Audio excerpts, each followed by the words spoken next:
देख रहे हैं न्यूज 18 बिहार झारखंड। मैं हूं आपके साथ रुचिका राज। और देखिए, शपथ ग्रहण के बाद सीएम बनने के बाद चंपाई सोरेन क्या कुछ कह रहे हैं, सुनते हैं। आउट था 9 तारीख से जी, उसको विलोपित करके नया से हम लोग करेंगे, आप लोग को भेजा जाएगा। कोई डेट तय किया आपने? 5 तारीख का आ रहा है। कर रहे हैं क्या? और पॉलिटिक्स भी हम लोग बहुत जल्दी 1-2 दिन के बाद ही कर देंगे। दुमका भी जा रहे हैं क्या अभी आप? अभी न्याय यात्रा में शामिल होंगे। राहुल गांधी के साथ मुलाकात करेंगे हम।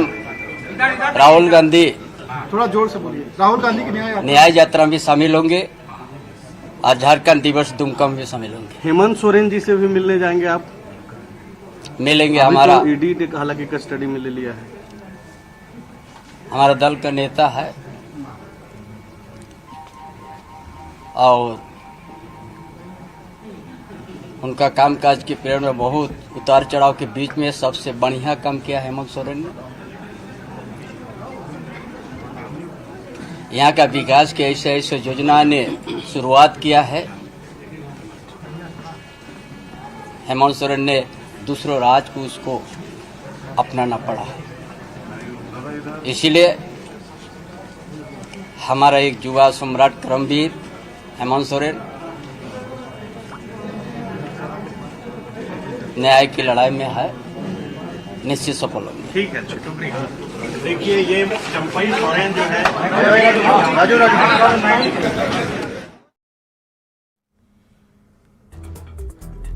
तो झारखंड के नए सीएम चंपाई सोरेन को सुन रहे थे आप। झारखंड के नए सीएम बनने के बाद चंपाई सोरेन पहली बार मीडिया के सामने आए और अपनी बात रखी है। उन्होंने कई बड़ी बातें भी रखी है।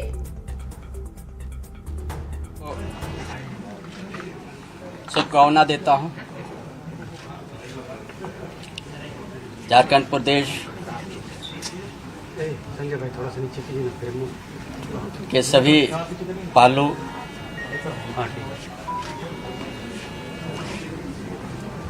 आप लोग को माध्यम से जनता तक पहुंचाएंगे हम लोग कि झारखंड सरकार की जो पिछले दिन हमारा हेमंत सोरेन के नेतृत्व में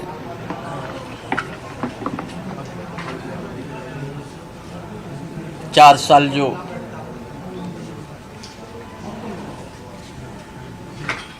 कामकाज और विषम परिस्थिति में भी, कोरोना जैसा महामारी में भी हेमंत बाबू का अच्छा नेतृत्व, अच्छा सूझबूझ और झारखंड अलग होने के बाद जो 20 साल बाद हेमंत बाबू का जो कामकाज यहाँ का आदिवासी मूलवासी तो उनका बुनियादी सवाल को मजबूत करने, झारखंड आंदोलनकारियों का जो उद्देश्य उस अनुरूप जो योजना को तैयार किया है, ये सरकार वो जो सुदूर ग्रामीण क्षेत्र से लेकर शहरी क्षेत्र तक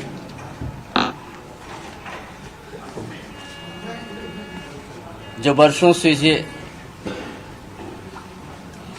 सरकार के योजना से जो दूरी रखा गया, उस काम को जो शुरुआत किया हेमंत सोरेन ने, उसी काम को और तेजी से हम लोग काम करेंगे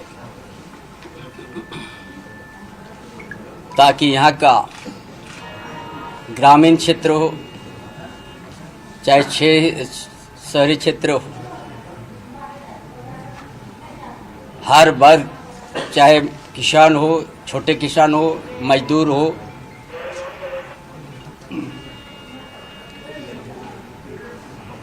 चाहे चिकित्सा की बात हो, शिक्षा की बात हो, यातायात की बात हो, ताकि झारखंड प्रदेश में अमन चैन भी हो आज सभी क्षेत्रों को ध्यान में रखते हुए जनहित में हमने पूरा करेंगे, ताकि ये झारखंड प्रदेश सभी लोग जानते हैं कि ये खनिज संपदा से भरा हुआ प्रदेश है, जल जंगल जमीन से घिरा हुआ है। जल जंगल जमीन का वर्षों से संघर्ष हुआ है। यहाँ के आदिवासी, यहाँ के मूलवासी का अस्तित्व को, अस्मिता को बचाना है। ये बहुत बड़ा दायित्व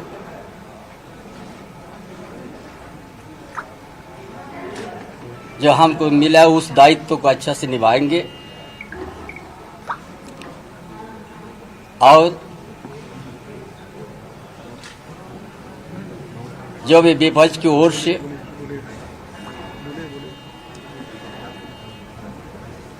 पीछे सरकार को अस्थिर करने के लिए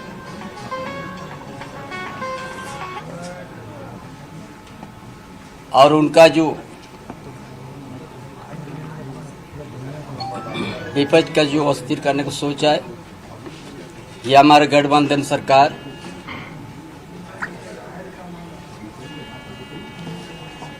उसका काम के माध्यम से उसको हम लोग आईना दिखाने का काम करेंगे। और चंपाई सोरेन को आप सुन रहे थे। झारखंड में एक बार फिर से चुनी हुई कई सरकार में अपना कार्यकाल पूरा नहीं किया है। अब तक जितनी भी सरकार बनी, किसी ने अभी तक अपना कार्यकाल पूरा नहीं किया है। हेमंत सोरेन के इस्तीफे देते ही बहुमत से चल रही महागठबंधन की सरकार समय से पूर्व ही खत्म हो गई। झारखंड के गठन के 23 साल हुए हैं, पर इस बीच 12 सीएम अब तक बन चुके हैं। यही नहीं, जिन 7 नेताओं ने अब तक प्रदेश की बागडोर संभाली है, उनमें से 3 मुख्यमंत्री जेल जा चुके हैं। रघुवर दास को छोड़कर अगर हम बात कर ले तो कोई भी सीएम अपनी सरकार को 5 साल तक नहीं चला पाए।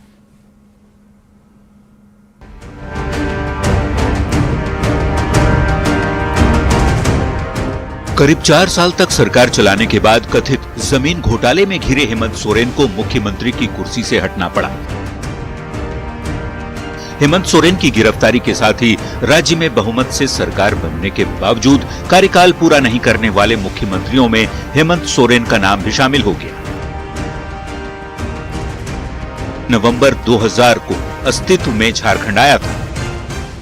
हेमंत सोरेन से पहले शिबू सोरेन और मधु कोड़ा अरेस्ट हुए थे और झारखंड में 3 बार राष्ट्रपति शासन भी लग चुका है। बाबूलाल मरांडी, अर्जुन मुंडा और रघुवर दास को कानूनी पचड़ों का सामना नहीं करना पड़ा। तीनों ही बीजेपी के नेतृत्व वाली सरकार के मुख्यमंत्री रह चुके हैं। झारखंड गठन के 23 सालों में झारखंड में अब तक का एक ही सीएम रघुवर दास ही रहे जिन्होंने अपना कार्यकाल पूरा किया। रघुवर की सरकार में बीजेपी को बहुमत हासिल था। झारखंड में मुख्यमंत्री के तौर पर हेमंत सोरेन की ये दूसरी पारी थी। इसके पूर्व भी वो लगभग 1.5 साल तक झारखंड के मुख्यमंत्री रहे थे। अलग अलग टर्म को जोड़कर देखा जाए तो सीएम के रूप में सर्वाधिक कार्यकाल अर्जुन मुंडा का रहा। हेमंत सोरेन के पिता शिबू सोरेन भी 3 बार मुख्यमंत्री बने, पर उनका कार्यकाल कम ही रहा। मधु कोड़ा पर 4000 करोड़ के माइनिंग घोटाले का आरोप था। मनी लॉन्ड्रिंग और आय से अधिक संपत्ति के आरोप में मधु कोड़ा 2009 में जेल गए, जबकि दिल्ली की अदालत ने दिसंबर 2006 में शिबू सोरेन को आजीवन कारावास की सजा सुनाई थी। 1994 में निजी सचिव शशिनाथ झा की हत्या के मामले में शिबू सोरेन दोषी करार दिए गए थे। और अब हेमंत सोरेन को कथित जमीन घोटाला केस में ईडी की टीम ने 11 जनवरी को अरेस्ट कर लिया। इस तरह झारखंड की एक और सरकार 5 साल का कार्यकाल पूरा करने से पहले ही गिर गई। Bureau report, news 18। और बड़ी खबर ज्ञान व्यापी केस से जुड़ी हुई है, जहां ज्ञान व्यापी केस में आज की सुनवाई पूरी हो गई है। हाई कोर्ट से मुस्लिम पक्ष को तगड़ा झटका लगा है। इलाहाबाद हाई कोर्ट में आज की सुनवाई पूरी हो गई है। आज मस्जिद पक्ष के अधिवक्ता ने अपना पक्ष रखा, जिसके बाद हिंदू पक्ष के अधिवक्ता विष्णु शंकर जैन ने इसका विरोध किया। तो 6 फरवरी को दोपहर के 2 बजे अगली सुनवाई होनी है। हाई कोर्ट ने पूजा अर्चना पर रोक नहीं लगाई है। तो कोर्ट ने यूपी सरकार को ये जो जगह दी थी उसे संरक्षित करने को कहा है। कोई नुकसान या निर्माण नहीं होगा, ऐसा हाई कोर्ट का कहना है। तो तहखाने में जारी रहेगा पूजा। आपको बता दें कि तहखाने में दर्शन पूजन जारी रहेगा, ऐसा हाई कोर्ट ने कहा है। बड़ी जानकारी दे रहे हैं।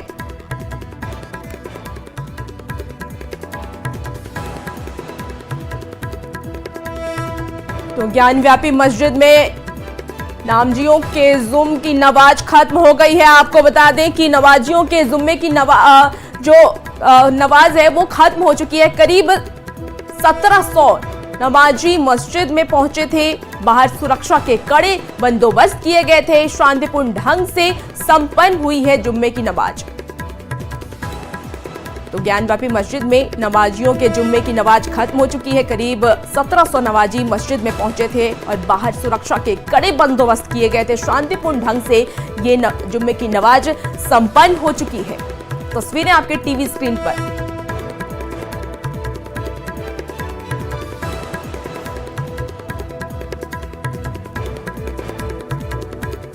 और ज्ञानव्यापी स्थित व्यास जी के तहखाने में पूजा की इजाजत के डिस्ट्रिक्ट कोर्ट के फैसले के खिलाफ अंजुमन इंतजामिया कमेटी ने आज वाराणसी बंद का ऐलान किया है। इस बंद का मिला जुला असर देखने को लगातार मिल रहा है। मुस्लिम इलाकों में बहुत सी दुकानें फिलहाल बंद हैं। आज जुम्मा होने के चलते पुलिस भी अलर्ट है। तो ज्ञानव्यापी के आसपास सुरक्षा के खास बंदोबस्त किए गए हैं। संवेदनशील इलाके में बड़ी संख्या में पुलिसकर्मी मुस्तैद दिखाई दे रहे हैं। तो ये 2 तस्वीरें आपके टीवी स्क्रीन पर, जहां आप देख सकते हैं कि वाराणसी बंद का मिला-जुला असर देखने को मिल रहा है। कई दुकानें फिलहाल बंद नजर आ रही हैं। अंजुमन इंतजामिया कमेटी का ये ऐलान, जिसके बाद बंद की अपील के चलते पुलिस अलर्ट मोड में नजर आ रही है। पूजा अर्चना को लेकर के कोर्ट ने आदेश दिया, जिसके बाद पूजा अर्चना वहां चल रही है और आज जुम्मे की नमाज भी खत्म हो गई है। लेकिन पुलिस की तैनाती, सुरक्षा के पुख्ते इंतजाम दिखाई दे रहे हैं। वहीं अब व्यास जी का तहखाना ज्ञान ताल गृह के नाम से जाना जाएगा। व्यास जी के तहखाने में दर्शन पूजन शुरू होने के बाद नया नामकरण हुआ है। भारतीय ज्ञान परंपरा के अनुसार और सनातन संस्कृति, वैदिक सनातन संस्कृति परंपरा के अनुसार ज्ञानवापी शब्द जुड़ा है, इसलिए ज्ञानवापी तहखाना शब्द ठीक नहीं है। उसके नामों के 5 नामों के सुझाव दिए गए। इन 5 नामों में से ज्ञानवापी तालगृह पर सहमति बनी। ज्ञानवापी तालगृह का मतलब है कि ज्ञान के कुआं के पास जो ताल है वहां पर भगवान विष्णु, भगवान श्री राम और गंगा का जो प्रतिनिधित्व करता है वो मकर, हनुमान जी, ये सारी मूर्तियां वहां विराजमान हैं। इन सभी मूर्तियों में पूजन अर्चन की व्यवस्था। प्रातःकाल 3 बजे से आरती, चारों विधाओं में आरती का विधान किया गया। भोग राग और रामचरितमानस का अखंड नवान पारायण भी वहां आरंभ करा दिया गया है। और ये आशा की जाती है कि भगवान विश्वनाथ का ये पुनीत पवित्र स्थल, क्योंकि शिवस्य दक्षिणे भागे तत्र वापी सुबोधिका, ये शिव के दक्षिण भाग में जो वापी है वो भगवान शिव की वापी है। और वो जो तल है उस तल में पूजन अर्चन की करने से बहुत समस्त पापों का नाश होता है। और भगवान श्री राम के रूप में उनके विष्णु के दशावतार श्री राम और हनुमान जी वहां विराजमान हैं। अन्य भी देव प्रतिमाएं वहां विराजमान है। सबका पूजन अर्चन आरंभ हो गया है। भोग राग की व्यवस्था शुरू हो गई है। और पटना के मोइनुल हक स्टेडियम में बिहार और आंध्र प्रदेश के बीच रणजी ट्रॉफी की मुकाबला खेला जा रहा है। लीड ग्रुप में बिहार अपना 4था मैच खेल रहा है। हालांकि आंध्र अंक में तालिका 15 अंकों के साथ दूसरे स्थान पर है। देखिए मोइनुल हक स्टेडियम से अधिक जानकारी दे रही है हमारी संवाददाता विनीता मिश्रा। पटना के मोइनुल हक स्टेडियम में रणजी ट्रॉफी के मुकाबले चल रहे हैं। एलीट ग्रुप में बिहार का मुकाबला आंध्रा की टीम के साथ चल रहा है। बिहार के खिलाड़ी बल्लेबाजी कर रहे हैं। हालांकि टॉस जीतकर आंध्रा की टीम ने पहले फील्डिंग का चुनाव किया है और बिहार के खिलाड़ियों को बल्लेबाजी करने का मौका दिया है। आंध्रा की टीम अंक तालिका में 15 अंकों के साथ दूसरे स्थान पर है। 4 मैचों में 1 हार, 1 ड्रॉ और 2 जीत के साथ दूसरे स्थान पर आंध्रा की टीम बनी हुई है, जबकि बिहार की टीम 4 मैचों में 1 हार, 2 ड्रॉ और चौथी मैच यहां खेलती हुई नजर आ रही है। हालांकि आज दर्शक मोइनुल हक स्टेडियम में ना के बराबर नजर आ रहे हैं। जब मुंबई के साथ बिहार की टीम मैदान में थी, मैच खेल रही थी, तो दर्शकों का जो उत्साह है वो देखते बन रहा था। और इस वक्त की बड़ी खबर सामने आ रही है। चंपाई सोरेन की पहली कैबिनेट का फैसला। चंपाई सोरेन की पहली कैबिनेट की बैठक खत्म। बैठक में 3 प्रस्ताव पर मुहर लगी है। 9 से 29 फरवरी का बजट सत्र विलोपित। वहीं राजीव रंजन बने हैं झारखंड के महाधिवक्ता। तो 5 से 6 फरवरी को विधानसभा का सत्र, विशेष सत्र लगाने की बात कही गई है। तो बड़ी जानकारी दे रहे हैं झारखंड से, जहां चंपाई सोरेन की पहली कैबिनेट का फैसला हुआ है। और तमाम खबरों पर नजर हमारी बनी हुई है। बने रहिए न्यूज़ 18 बिहार झारखंड के साथ। नमस्कार।